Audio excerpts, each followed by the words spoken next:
జై హింద్, జై భారత్, జై శ్రీరామ్ ఫ్రెండ్స్. నేను మీ ఉదయ్ కిరణ్. Welcome to Chitragupt. ఇక తెలంగాణ రాష్ట్రంలో ఏం జరుగుతూ ఉన్నది అంటే, ముఖ్యమంత్రి గారు మన తెలంగాణ రాష్ట్ర పరువును ఇతర రాష్ట్రాల ముందు, బయట దేశాల ముందు ఈ యొక్క తెలంగాణ గౌరవాన్ని కించపరుస్తూ మాట్లాడుతున్నట్టుగా అనిపిస్తూ ఉన్నది తెలంగాణ ప్రజలందరికీ. తెలంగాణ ప్రజలందరూ కూడా అదే ఆలోచిస్తూ ఉన్నారు. ముఖ్యమంత్రిగా ఒక పౌరుషం గల నాయకుని నిలబెడితే, ఆయన కోసం కాంగ్రెస్ పార్టీని అధికారంలోకి తీసుకొస్తే ఈరోజు తెలంగాణ రాష్ట్రం చెప్పులు ఎత్తుకుపోయేటోళ్ళలాగా కనిపిస్తూ ఉన్నది. దొంగలాగా చూస్తూ ఉన్నారని చెప్పి ఆయన్నే వ్యాఖ్యానించడం చాలా దుర్మార్గమైనటువంటి మాటలు అంటూ కూడా తెలంగాణ సమాజం ఈ మాటలపై ఆలోచన చేస్తూ ఉన్నది. ఎంతసేపు ఉన్న తెలంగాణ ఉద్యోగస్తులు గుండె మీద చేతేసుకొని చెప్పండి, గత ప్రభుత్వం 1 తారీఖు జీతాలు ఇచ్చిందా అని మాట్లాడుతూ ఉన్నటువంటి ముఖ్యమంత్రి గారికి ఇప్పుడు మీరు ఇస్తూ ఉన్నారు కదా, మీరు గొప్పోలే అని చెప్పి తెలంగాణ సమాజం ఆ విషయంలో కూడా మిమ్మల్ని ఒప్పుకుంటా ఉన్నది. కానీ తెలంగాణలో నేను తెలంగాణ తరపున ఏడుకనపోతే దొంగలాగా చూస్తూ ఉన్నారు, చెప్పులు ఎత్తుకుపోయేటోళ్ళగా చూస్తూ ఉన్నారు, నన్ను కోసుకుంది నూరి. ఇవి మాటలు కాదు సార్, ఇవి చేతలు చేయాల్సినటువంటి సమయం. మీరు పూర్తి స్థాయిలో వచ్చినటువంటి 100 రోజులలోనే అన్నీ పూర్తి చేస్తామని చెప్పి ప్రగల్భాలు పలికిరు. అది యాదున్నదా మీకు? గుర్తుకున్నదా? 100 రోజులలో ప్రశ్నించినటువంటి మా మీద ఏమ్రా పని లేదారా, నీకు పనికి మనలోడా, ఏమ్రా నిన్నమన పుట్టిన బిడ్డ అప్పుడే లేచి ఉరికొస్తా అదరా, ఉరికి నడుకొస్తుందా అని చెప్పి మాట్లాడినటువంటి ఆ గాడిదలకు అడుగుతా ఉన్న 15 నెలల సమయం అయ్యింది. మరి ఏం చేసిరు? ఆ రోజు తెలంగాణ రాష్ట్రంలో బీఆర్ఎస్ గద్దె దించడానికి మా గొంతుకలే మేము మాట్లాడినాం. ప్రజలలోకి పోయి బీఆర్ఎస్ తప్ప అందరికి ఓట్లే అని చెప్పినాం. కానీ ఈరోజు మా మీదనే కక్ష సాధింపు చర్యలకు దిగుతూ ఉన్నారు. దాడులు జరిగినా పట్టించుకున్నటువంటి వైన మీకు ప్రభుత్వమే ఉన్నదేమో వెనక అన్న ఆలోచనలు. మొత్తానికి ఎందుకు ఈ ముచ్చట, ఈ పంచాయతీ అంటే, తెలంగాణ రాష్ట్రంలో బడ్జెట్ లేదన్నారు. బడ్జెట్ మరి ఎలా కాపాడాలనే దాని మీద ఒక 2-3 స్లైడ్లు తీసుకొని వచ్చిన. అది నూరి ఇక ప్రజల కోసం పనిచేసే రాజకీయ నాయకులకు జీతాలు ఎందుకు? ఎందుకు జీతాలు ఎందుకు? ఒక్కొక్కరికి మామూలు జీతాలు లేవయ్యా. ఒక్కొక్క ఎమ్మెల్యేకు మామూలు జీతాలు లేవు. ఒకసారి చూడురి, the states that pay the most their MLAs. ఒక్కొక్క రాష్ట్రంలో ఒక్కొక్క ఎమ్మెల్యేకు హయ్యెస్ట్ పే ఉన్నటువంటి రాష్ట్ర ఎమ్మెల్యేలు ఎవరంటే, ముందుగా మనం ఉంటాం తెలంగాణ రాష్ట్రంలో ఉన్నటువంటి, తర్వాత 2వ స్థానంలో మహారాష్ట్ర ఉన్నది, 3వ స్థానంలో హిమాచల్ ప్రదేశ్ ఉన్నది, 4వ స్థానంలో జార్ఖండ్ ఉన్నది, 5వ స్థానంలో ఉత్తరాఖండ్ ఉన్నది. అసలు ఈ రాజకీయ నాయకులకు జీతాలు ఎందుకు? పైసలు తక్కువ ఉన్నాయా? దందాలు తక్కువ చేస్తురా? కబ్జాలు ఏమైనా తక్కువ ఉన్నాయా? రాజకీయ నాయకులను అంటా ఉన్నా, కబ్జాలు చేసేటోళ్ళని అంటా ఉన్నా. అందరు తీసుకోకండి. అయితే ఇక్కడ మన బేసిక్ పే తెలంగాణ రాష్ట్రాన్ని గురించి మాట్లాడుకుంటే 20,000 రూపాయలు ఉన్నది. అలవెన్సెస్ వచ్చేసి 2,48,000 రూపాయలు ఉన్నది. పూర్తి స్థాయిలో టోటల్ శాలరీ వచ్చేసి 2,68,000 రూపాయలు. 2,68,000 రూపాయలు తీసుకుంటున్నటువంటి రాష్ట్రం, అత్యధికంగా జీతం తీసుకుంటున్నటువంటి ఎమ్మెల్యేలు ఎవరైతే ఉన్నారంటే మన తెలంగాణ రాష్ట్రంలో ఉన్నారు. 29 రాష్ట్రాలలో లేనటువంటి జీతం మన తెలంగాణ రాష్ట్రంలో ఉన్నదండి. గతంలో కేసీఆర్ చేసినటువంటి ఈ యొక్క జీతాల పెంపు చాలా దుర్మార్గమైనది. ఇక్కడ బేసిక్ పే 8,000 రూపాయలు ఎవరికి ఇస్తూ ఉన్నారు మహారాష్ట్రలో అంటే, ఎమ్మెల్యేకు 2,23,000 రూపాయలు అలయన్స్ తోటి 2,31,000 శాలరీ. ఎంత? ఇవన్నీ కూడా ఒకసారి చూడొచ్చు.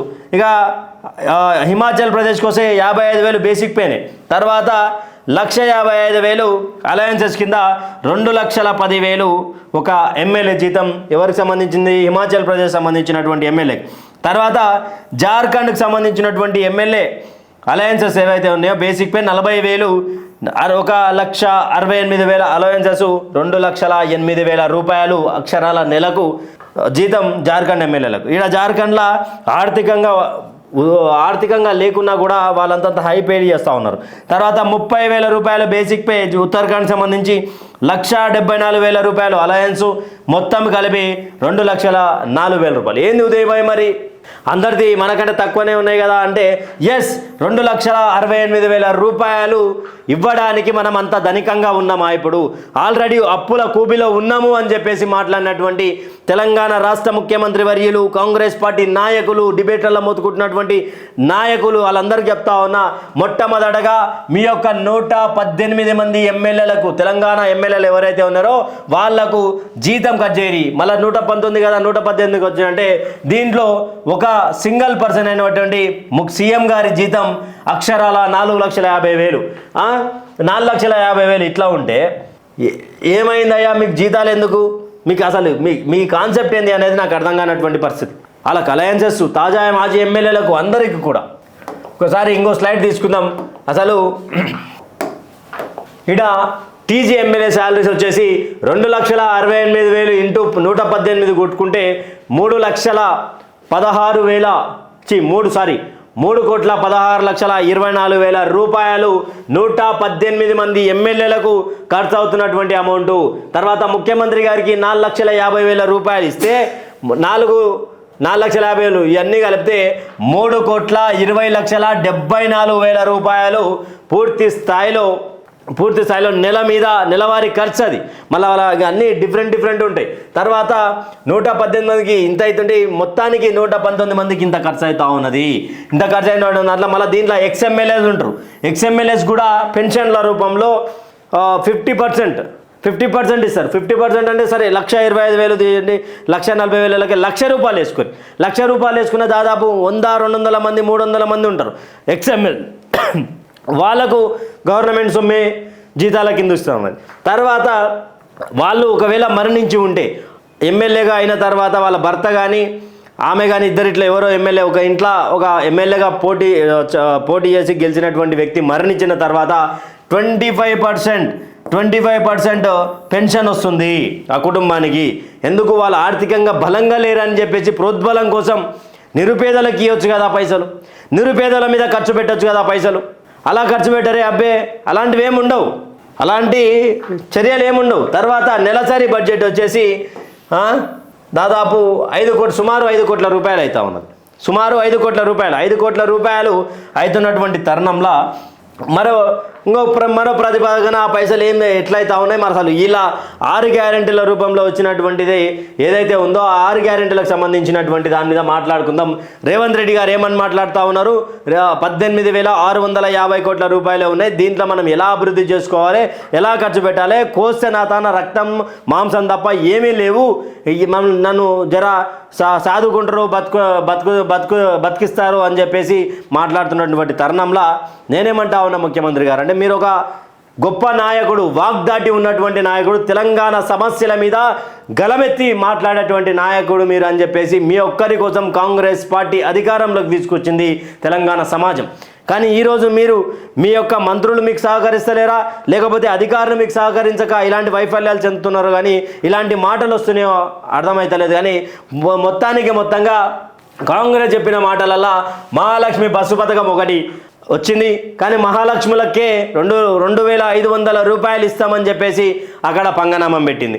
తర్వాత రైతు రుణమాఫీ డిసెంబర్ 2 తారీఖు పోయి 2 లక్షల రుణమాఫీ తెచ్చుకోండి, మేము రుణమాఫీ చేస్తున్నామని చెప్తే అప్పులు చేసి రైతులు 2 లక్షల పైన ఉన్నటువంటి వాళ్ళు అది క్లియర్ చేస్తే 2 లక్షల లోపు ఉన్నటువంటి వాళ్ళకి అవుతుంది అని చెప్తే పైన ఉన్నటువంటి అమౌంట్ని చేసి అప్పులు తెచ్చి కట్టిన తర్వాత వాళ్లకు రుణమాఫీ కాకపోవడంతో అప్పుల పాలైనటువంటి పరిస్థితులు తెలంగాణ రాష్ట్రంలో క్లుప్తంగా కనిపిస్తూ ఉన్నాయి.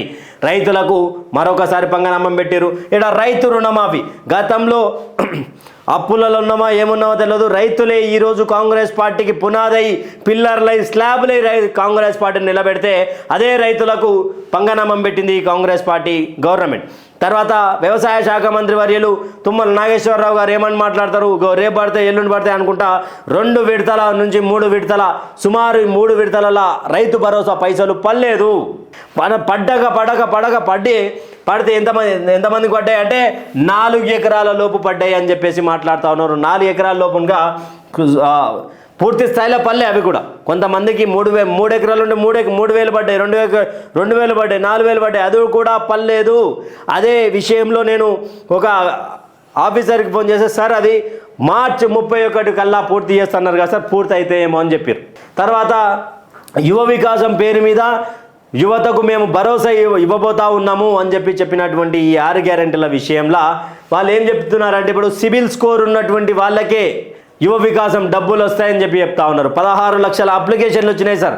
16 లక్షల అప్లికేషన్లలో మీరు సుమారు సిబిల్ స్కోర్ పేరుతోటి మిగతా పేరుతోటి అందరిని ఎత్తేసి కాంగ్రెస్ పార్టీ కార్యకర్తలకు ఇస్తామని చెప్పి గతంలో కూడా మాట్లాడినటువంటి వైనం మీరు ఇచ్చుకోవడానికి, మరి మీ ఎమ్మెల్యే కింద చెంచగిరి చేసేటువంటి కార్యకర్తలకు ఇచ్చుకోవడానికి, వాళ్ళకి ఇచ్చుకోవడానికి మరి సపరేట్గా యువ వికాసం పథకం పెట్టుడెందుకు, తెలంగాణ ప్రజలను మోసం చేసుడెందుకు, తెలంగాణ నిరుద్యోగ యువతను రెచ్చగొట్టి మరి ఓట్లు గ్రామ స్థాయిలో తిరిగేటట్టు చేసి ఈరోజు గెలిచి గద్దెనే కడమెందుకు?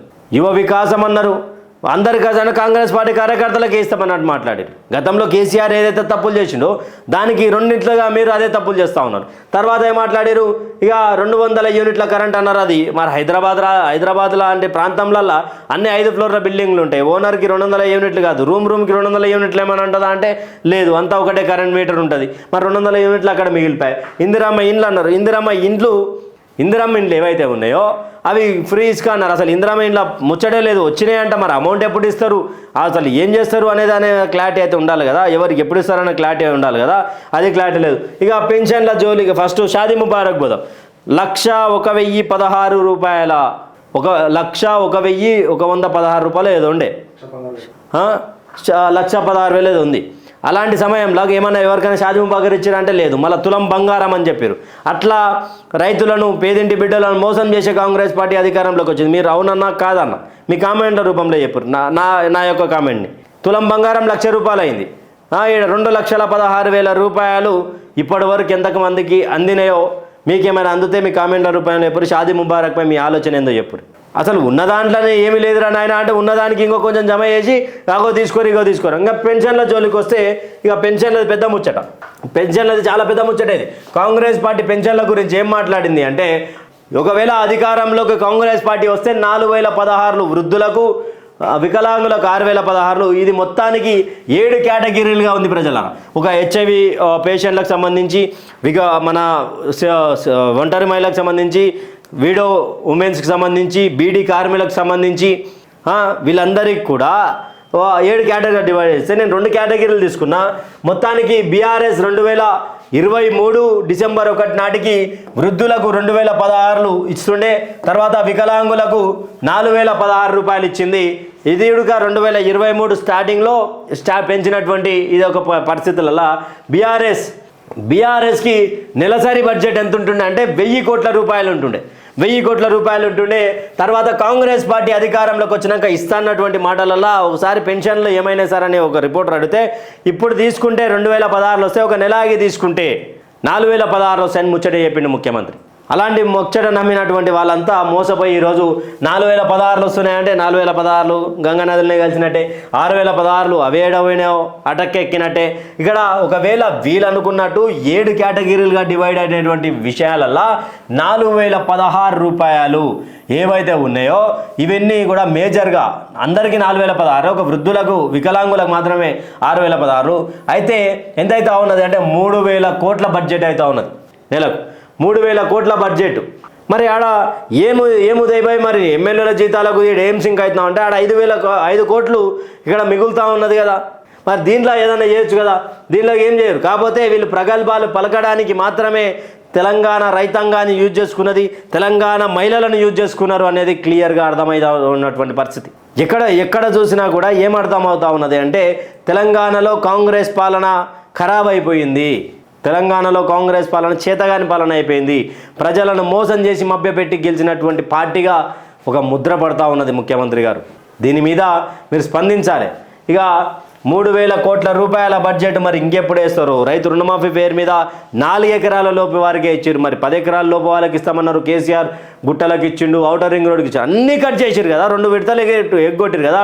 2 విడతలు అంటే 20,000 కోట్ల రూపాయలు ఎవరు పంచుకున్నారు? మరి 20,000 కోట్ల రూపాయల బడ్జెట్ మిగిలింది కదా, 18,650 కోట్లే ఉన్నాయని ఎలా మాట్లాడతారు? దీని మీద తెలంగాణ సమాజం ఆలోచించాలి. 100 రోజులలో పూర్తి చేస్తున్నటువంటి ఈ యొక్క పథకం, 6 గ్యారెంటీల పథకాలు 17 నెలల సమయం కావస్తా ఉన్నది. ఇంకెప్పుడు చేస్తారో వేచి చూడాలి. తెలంగాణ రాష్ట్రాన్ని దిగజార్చే ప్రక్రియగానే కాంగ్రెస్ పార్టీ పోతా ఉన్నది అనేది నగ్న సత్యం. ఇక చెప్పులు ఎత్తుకపోయేటోళ్ళకి చూస్తూ ఉన్నారని ముఖ్యమంత్రి గారి మాటలు బంద్ చేయాలి. బంద్ చేసి మీరేమో మాట్లాడితే అట్లా ఇట్లా అంటారు, మేము మాట్లాడితే కేసులు అయితే జర్నలిస్టులు ఎవరో తెలుసుకోవాలని చెప్పి ఎవరైతే జర్నలిస్టులుగా ఉండి రేవంత్ రెడ్డికి యాంటీగా వార్తలు రాసిరో వాళ్ళని కూర్చోబెట్టుకొని మాట్లాడి ఎవరు జర్నలిస్ట్గా గుర్తుపెట్టుకోవాలో ఎవరు మీరే గుర్తినా వాళ్ళనే అడుగుడు చాలా మాకు సిగ్గా అనిపించింది. ఎందుకంటే రేవంత్ రెడ్డి యొక్క గొంతుకను పబ్లిక్లోకి తీసుకుపోయింది మాలాంటి యూట్యూబ్ జర్నలిస్టులు. ఈ యొక్క వీడియోపై మీ అభిప్రాయాన్ని మీ కామెంట్ల రూపంలో తెలియజేయండి. Stay tune with Chitragupta and signing off me Uday Kiran.